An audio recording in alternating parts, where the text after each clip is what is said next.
Card magic is by far the most popular genre of magic. The number of tricks involving card magic far exceeds all the other tricks combined. The possibilities are endless. There are some magicians who have built their entire career doing nothing else but card magic. Some famous examples are Juan Tamariz, Daniel Ortiz, and Leonard Green. A deck of cards consists of 52 cards. The 52 cards are divided into 4 suits. Those suits are diamonds, hearts, spades, and clubs. Every suit has got 13 cards.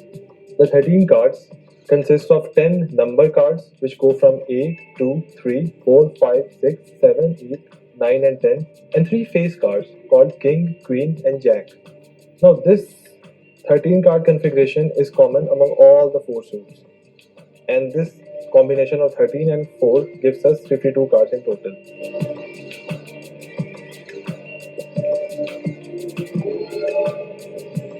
In this section, we will learn 3 basic and foundational card moves with which you can build a large number of presentation and effects which you can perform anywhere, anytime with just a deck of cards.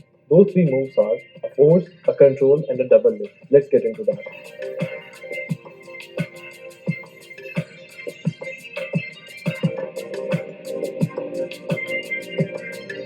Forcing a card. When you force a card to the spectator thinks they have a free choice, but actually they are choosing the card which you want them to select. In this section, I'm going to teach you 2 very fundamental forces which I have been using for a long time and which will stick with you for a long time if you practice and learn them well. The first is called the Hindu Shuffle Force. In this force, you know the identity of the bottom card. Let's see how it works. We know that the bottom card is the 5 of spades. You ask the spectator to call a stop as you remove cards on top in small packets. After a few packets, the spectator will say stop. Suppose he says stops right now. Then you put the bottom half on the top half, give it a brief pause, and then ask the spectator to look at the card where he had asked you to stop. And that will be the force card. Now, the spectator will be having the illusion that he has a free will in choosing the card, but actually he is choosing the card which you already knew and wanted them to select. That is a very clean force called the Hindu Shuffle Force. Now watch this very slowly.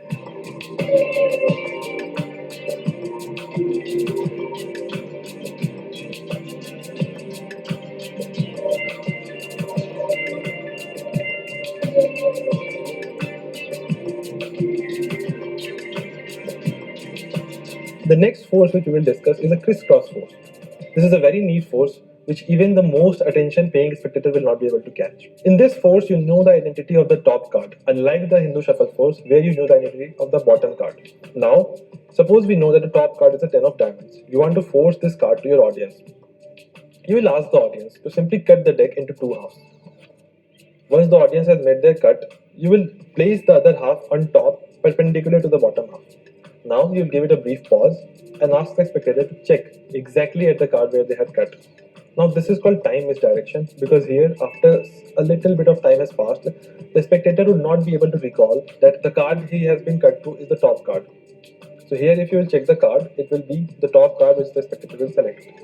I'll explain this once again. In the crisscross force, you know the identity of the top card.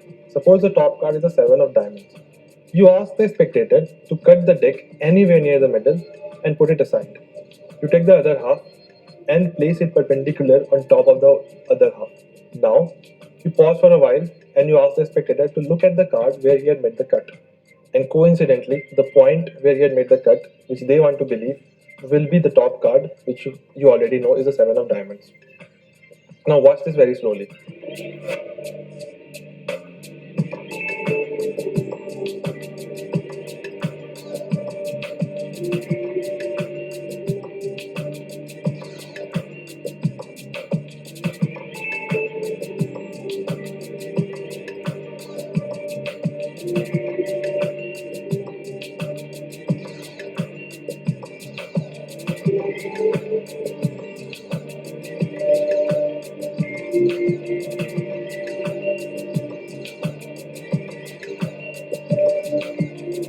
When you control a card, you bring the audience chosen card to any position of the deck where you want.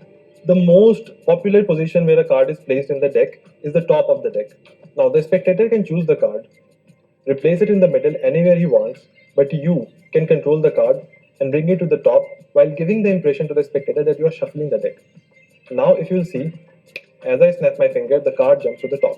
This is a technique which I used here. It's called the double undercut. The double undercut is a very basic control which is used to bring the spectator's chosen card from the middle to the top of the deck while giving the impression that the deck is being shuffled. Let's assume the spectator's chosen card is the Queen of Diamonds.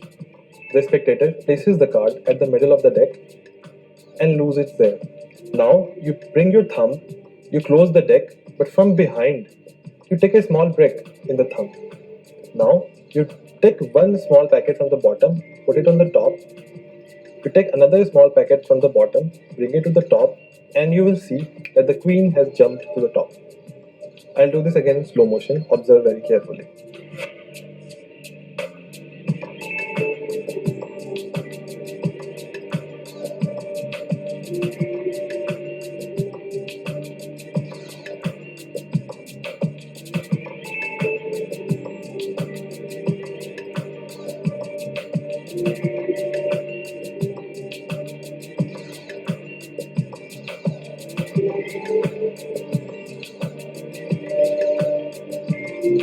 The double lift is one of the most strongest and deceptive effect in card magic.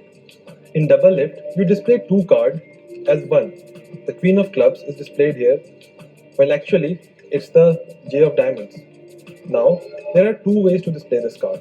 In the first way, you store the card directly on top of the deck. In the second one, you lift the card from the deck and show it in your right hand. And that gives it the name the double lift. The double lift has got three phases: the preparation phase, the display phase, and the replacement phase. In the preparation phase, you take a brick below the second card using your little finger. A very easy way to achieve this: when you're displaying the top card to the audience, gradually shift the second card and put your little finger right underneath it. Then you bring the second card back to its original position in the deck, replace the top card there, put your thumb under the brick and display the card.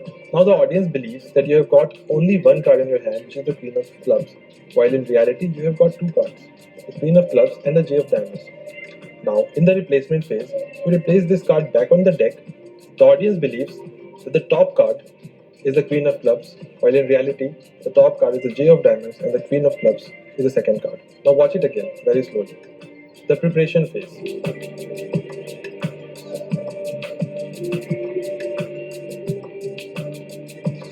The display phase. And the replacement phase.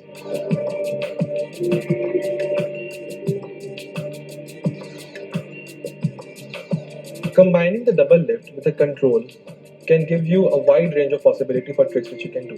In the next section, we will display a trick where we will combine a control with a double lift and you will see how beautiful it can be. Card prediction.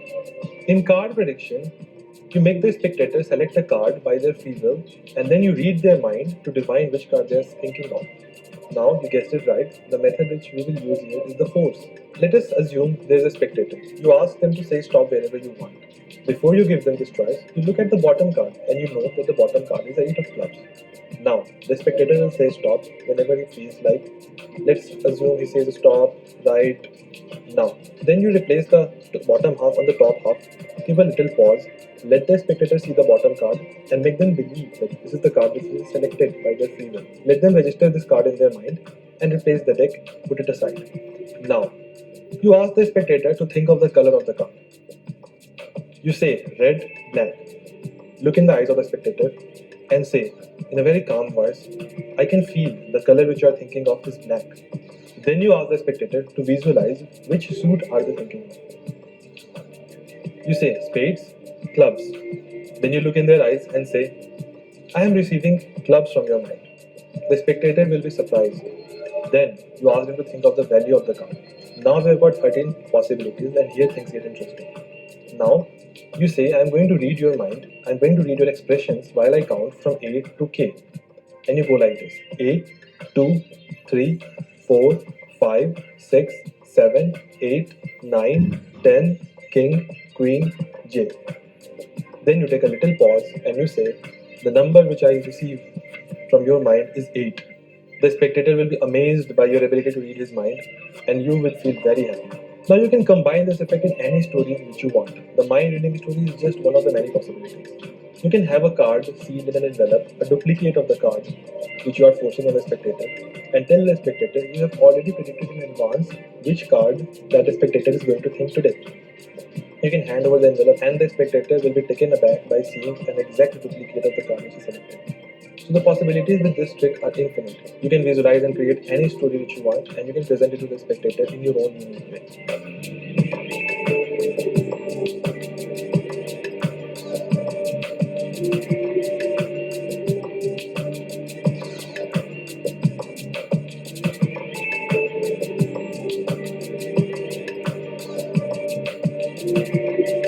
Card in hand is a very quick and visual effect which you can perform anytime, anywhere for a spectator.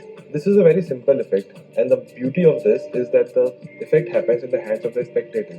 You will be amazed by the reactions which you will get, and this will probably be the first trick you will be performing on your friends and relatives. All you require is a deck of cards and the skills which you learned in the previous sections. First, to ask the spectator to select a card, giving them a free choice. Once the spectator has selected the card, you ask them to return the card in the deck. Then you use the control method learned in the previous section to get the card on top. Once the card is on top, you do the double lift and display two cards as one. Now the spectator thinks that the top card is the ace of spades. You replace the card, give the ace of spades to the spectator, ask them to hold in their hands. Then you ask them to visualize and concentrate on their card. You make them believe that the ace of spades is getting turned into their card. Then you do a magic move and the card changes to the spectator's card. Let me do all the steps slowly. The first part is the selection. The spectator selects a card, replaces it in the deck. The second part is the control. You control the card to the top using the double undercut. The third part is the double lift. For the double lift phase, you ask the spectator to bring out their hand, and while they are doing so, you will take a break under the second card. Then you replace the card. You lift both cards as one. Ask the spectator, is this your card, the nine of spades? They will say no. Then you say, this is not the card, but this card will help us locate your card. You put the card back on top, you put the nine of spades in their hands, you ask them to believe that this card is getting transformed into their card, you do the magic move, and the card will be changed. Now we have got a template with which you can create any trick which you want. Basically, you can have a card selected by the spectator, replaced in the deck, controlled on the top, and then you can do many things with the card. Using the techniques studied in this section, you can create any number of tricks which you want, the limit being your imagination. Let me demonstrate you one way in which you can combine a force and a control to create a random trick. Now, you force a card to the spectator, let's assume it's a 10 of hearts. You force the card to the spectator using the Hindu shuffle force, ask them to stop you anywhere they want. Let's say they stop you right now. The card they will select will be the 10 of hearts. Now, you ask the spectator to place the 10 of hearts anywhere in the deck and you bring this card to the top using the double undercut. Once the card is on the top, you can again ask the spectator to cut the deck from anywhere they want and you can force the top card to them using the crisscross force. You can tell to the spectator, you cut the deck wherever you wanted, you selected the card previously. Do you think the card will be there exactly at the position where you cut? Everyone will say no.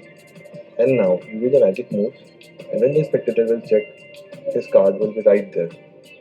So this is just one way in which you can combine a force and a control to create your own effect.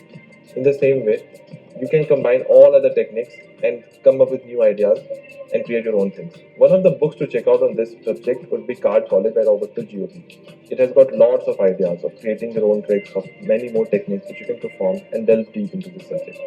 In the next section, we will study one of the most strong and acclaimed branch of magic, the art of mind reading or mentalism.